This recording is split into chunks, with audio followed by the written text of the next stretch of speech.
Sinister, ang katawang bayan sa lumang simbahan.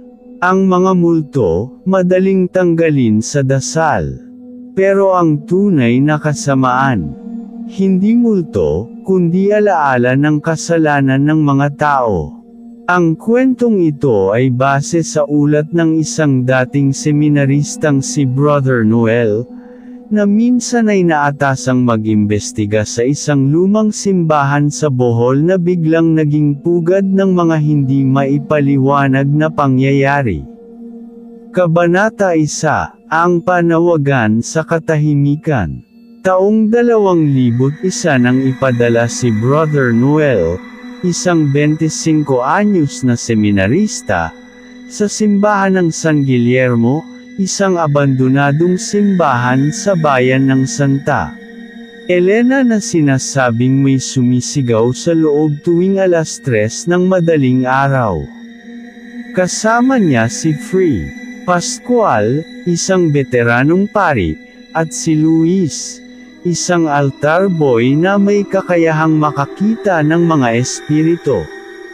Sa kanilang pagdating, sinalubong sila ng matinding lamig kahit tag-init.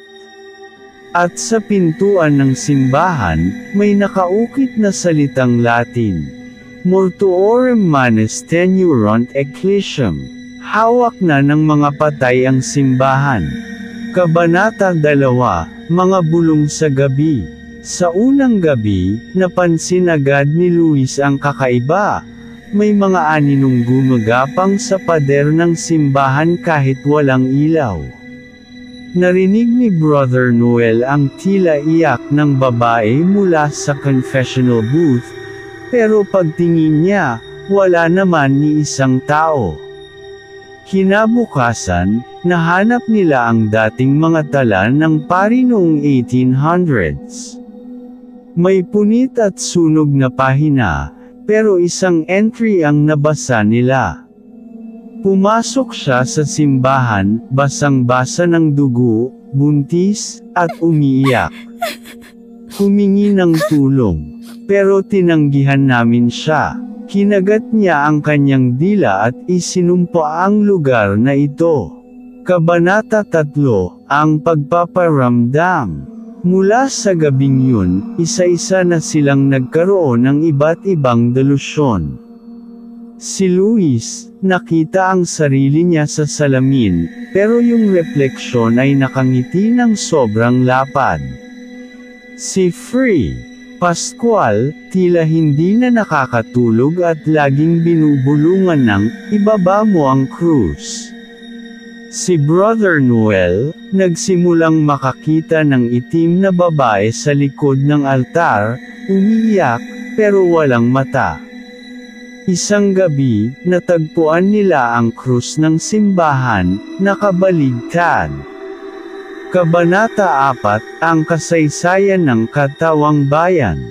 Sa tulong ng mga lokal, nalaman nilang noong panahon ng Kastila, may isang babaeng buntis na pinagbintangang aswang. Nagkulong ito sa simbahan para humingi ng proteksyon, pero pinalayas ng mga pari. Nilugmok siya ng mga tao sa plaza, doon din siya namatay. Sumpa niya, kung hindi niyo ako pinatawad, wala ni isa sa inyo ang makakawala. Simula noon, tuwing ika-7 na araw ng buwan ng mga patay, may katawang walang mukha na gumagala sa paligid ng simbahan, hinahanap ang hustisya. Kabanata 5, Ang Possession. Ika-7 gabi na. Si Luis ay nawala ng ulirat at biglang nagsalita sa matinis na boses. Patawad, binigay ko ang anak ko sa altar ng Diyos. Anong kapalit? Sunog. Itinakwil. Nagsimula siyang gumapang ng pabaligtad, habang umiiyak ng dugo. Hindi lang basta multo ang nasa simbahan, ito'y katawang sinapian ng galit, ng puot, at ng kasalanan ng daan-daang taon. Kabanata 6, Ang Kaluluwa ng Simbahan. Sinubukan ni Free Pascual ang exorcism, pero habang binibasahan ng dasal si Luis, sumabog ang altar, at ang paligid ay biglang nabalot sa itim na usok. Sa usok, may nakita silang imahe, isang ina, may sanggol, umiiyak habang naglalakad sa gitna ng nasusunog na simbahan. Ang buong simbahan ay nilamon ng dilim. Ending, ang huling U-Kid. Pagkatapos ng pangyayari, natagpuan si Brother Noel na pag-alagala sa kalsada, walang saplot, at may inukit sa likod gamit ang matulis na kahoy. Ang kasalanan ng simbahan, ay kasalanan ng bayan. Free Pascual ay hindi na nakita pa.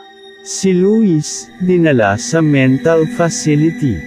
Ngunit ang simbahan, muling binuksan, ngayon ay ginawang chapel ng isang bagong sekta na may leader na tinatawag nilang Ina ng Kadiliman. At sa bagong krus, ang nakasulat ay Sinister, Aswang After